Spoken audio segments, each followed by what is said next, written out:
Imagine. Imagine. He needs some milk. POV. Wait. Imagine. POV. Just hits you up like, hey bro, I need a sick beat.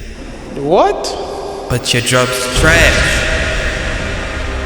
Imagine that your drums actually hit. Oh my god, bro. What's up, guys? Zens here, and welcome back to the channel. Yeah, y'all thought I was lying about that freaking upload schedule. I told y'all I'm here, okay? We out here on quarantine and we doing our thing, Yes, okay? sir. Yes, So today we're gonna be going over some light, just doing some drum techniques, you know, some light. I'm gonna get you guys straight. So we're gonna do pretty much technique videos for this week, and then I don't know if I'm ready for cook up videos yet. The drills take kind of long to record, so I'll try to figure out how to do that, honestly, because they take, I remember when I used to record those, they take super long. So today we're going over drum fills, we're going over kicks, we're going over pretty much any type of drum you think of, and we're just going to go over how you can make them sound better in your beats. So without further ado, let's just jump right into it. And if you like this video, hit that like button. Stop playing with your boy. These like counts, it's not gonna work. I see y'all. I see all of y'all watching right now. So we're probably going to start with 808 slides, actually. So because I don't know, everybody always asks me how I do my 808s, and it's not like some super like big trick to it. Sometimes I put effects on it. It really just depends on the beat. I got like the regular ready 808 here. You know, slap it as hard as usual. Slap it harder than your mama. You know what I'm saying? Okay.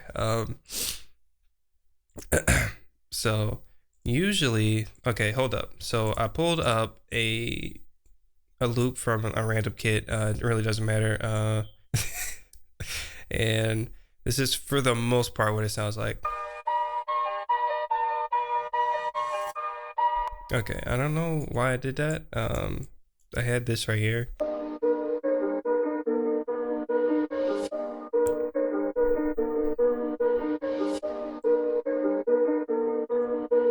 And then it just goes up in an octave. So I just brought it up an octave is what I meant to say. So I laid a pattern out, and we're just gonna lay some drums down, and then we're gonna do the 808, of course, right now. So typically with this 808, I don't do anything to this. Maybe a slight EQ because it's a little bit muddy on the low end, just like off rip. Like for some reason that 808 just like it just has some like weird like muddy low end to it.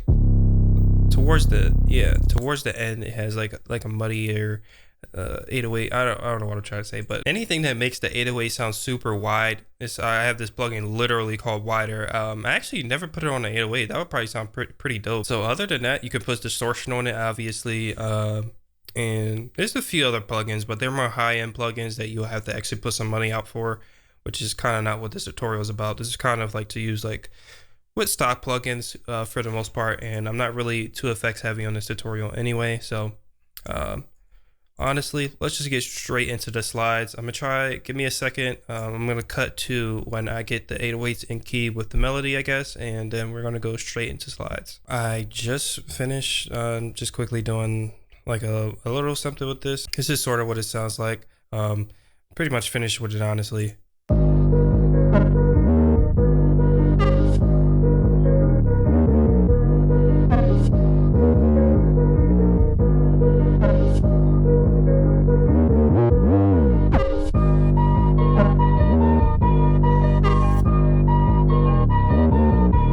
So when I first played this, you heard like a kind of like a high-pitched 808, and that's actually not a slide. I just pitched it up super high, and I just kind of rolled the notes like it's sort of like a hi-hat roll, but you're just doing it with an 808.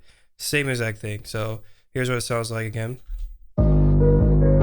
So it's just a G7, and it's just 4 of them, and all I did was decrease the velocity on them quite a bit.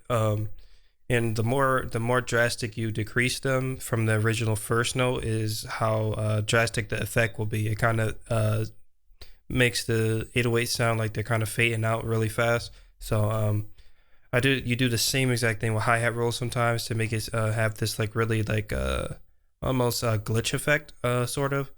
So it sounds pretty dope, but all you're doing is just changing the velocity a little bit. So here's the velocity I have it on. You could probably put this down to like here and just kind of manipulate it to your liking. And then,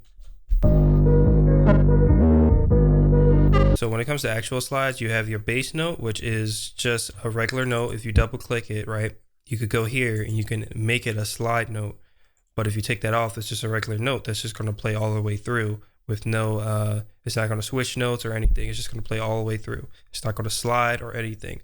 Now this one, Portamento, it's the same thing as sliding, but it slides more gradually. When it comes to 808 notes and stuff like that, you can get really creative because combining two notes, you can manipulate the parameters of both notes that you're sliding to. So the starting note and then the note you're sliding to, you can change the velocity of both of those. So if you want to slide to a note, but it's higher and then like, oh, it's a little too loud, you can still change the velocity of that one. So for instance, let's try this with this part. So if this D6 that it's sliding to, D sharp 6, I was sliding to is too loud for me, you just double click it and you can go and manipulate the velocity. And then when it slides, it'll actually decrease in volume while it's sliding to the note that you wanted to slide to. So it actually creates some pretty cool effects if you manipulate the right way. So, but that's basically the gist of doing 808 slides. Throughout the beat, I do a few more, but they're all the same. This one, you can see that I'm sliding up to a note. Here, you can see from G5 to C5, I'm just going down. And then here, these are these are a little bit more complicated slides, I would say. What I'm trying to say is like sometimes in the beat, you want the 808 to be more melodic than usual. So usually it's just like hitting every certain part of the beat, and it's not actually a melodic element. It's just providing that bass sound to the beat. But then it's parts like these where you manipulate the notes and you make it melodic. So you will have to keep it in key, of course. And as you can see in the background, I have ghost notes laid out, and I typically do this because I literally, sometimes I get stuck on doing 808 notes forever, man. Like, so just preemptively now, I just automatically lay down some ghost notes of like what key it's in. And I still don't know what key this loop is in, but I just kind of guess from just straight off, like just hearing the notes in the loop. And I think I'm pretty spot on. So I just laid it out. So I just heard the G note and I was just like, okay, so it's probably G minor. And then I just went here, you go up to your options here and you go down to minor natural Aeolian scale. And then when you push that, you can lay it out as many times as you want. But usually it's just one here, and then you copy, paste it, and you just drag it down another octave because you need to have that free range to detect what type of notes are going on with the 808. So typically when you do these type of things, you can just go here, go fill 2 steps, and then just try to hear how it sounds. So initially you want to just go straight to shift and pull it up a little bit. But me personally, I like doing it manually. So just clear all of these out to about a bar, right? All you got to do is just change the velocity of these and go to about halfway. So typically what you want to do is you want to have one hi-hat right at 100% volume, and then the second hi-hat right after that, you put it at about 50% of the original volume, and that creates a pretty cool bounce. And sometimes, maybe in this beat it'll work, sometimes you just pan it a little bit, nothing too crazy. You could go all the way up here, but obviously you don't want to do that. Just keep it pretty minimal. So for the kick technique I was talking about, you want to do the same thing. It's another velocity trick that you can do with the kick as you did with the hi-hats and the 808. The same thing, 50% to 100%. So you usually put it before or after, right after a kick, and it creates a pretty cool bounce. So I'll probably put one right here and then one right after it. Okay, that one sounds weird.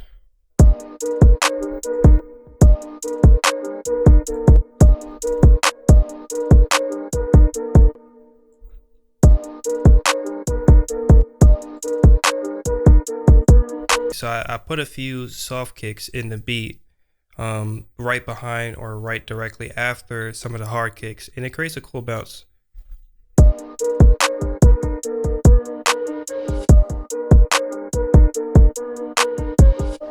So as you can hear, it's a completely, well, not completely, but it's a pretty different vibe from the original. So you don't have to like OD on it, of course. You don't have to put a bunch of kicks everywhere, but just put it where it kind of, it's just like the 808s and hi-hats. You kind of got to get a feel for things. And practice makes perfect, of course. You definitely don't want to ruin the vibe of anything because you put too much in the beat. So keep these very subtle and it'll help you bounce out. So with claps, you can actually just do clap rolls basically, or you could do the standard type of thing where at a certain part in the beat, you would just put a second clap right after the first clap. So if you're looking for something more complex with the claps, you can go on the sound and you could go to the envelope and just put the attack down, push the hold all the way up, the decay down, the sustain down, and then the release down. And now you have full control of the clap. And it'll cut off right when you want it to. And this, usually some people be like, all right, what do you do now? But that actually enables you to, and gives you free range to do whatever you want with the clap. So you go to either second step or fourth step, depending on how fast your beat is, and you just program a few claps in. I programmed just a 4-step clap roll right here. And you can get super creative with this. You can do panning, velocity, as you see here. I have it kind of going crescendoing up to the original clap that I had there. All right, so the last thing I kind of wanted to go over, I skipped a few drums because they kind of have the same techniques. You could do rolls with them and stuff like that. So you have the basic techniques. Use the envelope, chop up your drums, and get creative, of course. So the last thing I wanted to go over was drum fills. So I'm gonna pick a random drum fill and I'm gonna go over how I usually program them. So actually the first runner up was my fill from my drum kit. I was gonna pick a different fill, but this is pretty easy to work with because I programmed them pretty well when I first recorded them. So with most drum kits, they have the BPM labeled. Mine are labeled and most standard drum kits are labeled. So all you gotta do is go to time, auto detect. You go down to type in BPM and you'll put in 150 according to whatever BPM it says there. You can keep it at resample, which would it will tune it to according to the BPM you set it to. So most of the time that usually tunes it down. Sometimes it tunes it up, which means it's just playing with the pitch a little bit to make it sound less like stretchy, because sometimes when you pitch things up and down, it makes it sound like really stretched out and it doesn't seem authentic. Now for mixing drum fills, I usually put Flangus on there, Fruity Flangus, or Camel Crusher. It gives the drum fills a little bit more crunch. So as you can see, if we zoom in here, there's a little something strange going on here. It's not, you can't actually put it on the one. Let's hear how it sounds here.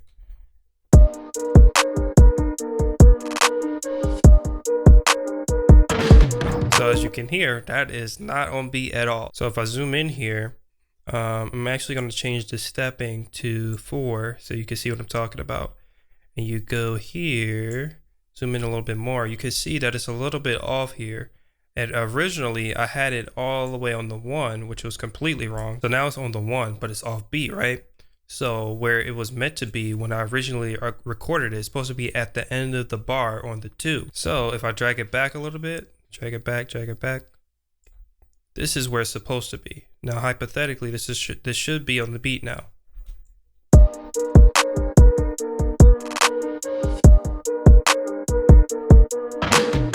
So as you can see, it is on beat now, and I mean you can see that from the waveform too, where it spikes at, the transients are hitting right at 1, 2, and then the 3rd bar. So that's usually why some people put fills in the beat and then they don't be on beat, because it's not supposed to be right on the 1. It'll be recorded to be at the end of a bar or something like that. So just keep that in mind. Another thing you could do is literally chop the actual fills in.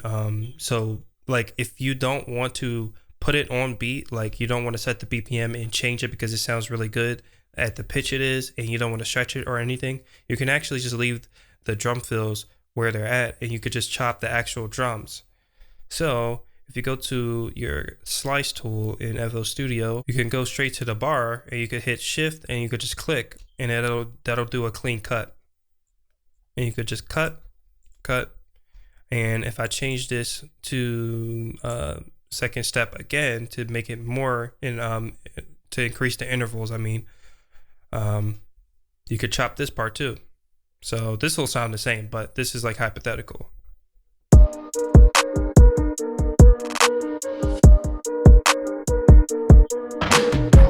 So it sounds the same, of course, because I didn't do anything to it, but you can take certain parts out of the fill now. You can take this part out. Sometimes the fills don't sound completely correct, especially with the pitch sometimes. So if I wanted to just click on this part and just duplicate it and then just make those the two fills right before the other three fills, you can do that. You can move this over here. You can put this at the front. It really just, it doesn't matter at that point. That's why sometimes I do this so I can create a new fill out of a pre-existing fill. So this is pretty much for if you're working with not the greatest fill in the world and you want to just manipulate it a little more. This will give you a lot more freedom. So this combined with using flanges, camel crusher, delay, reverb, all of that stuff will make your fills go straight to the next level. So guys, that is going to be it for this video. Make sure you hit like, subscribe if you haven't, and I'll see you guys in the next video. Peace.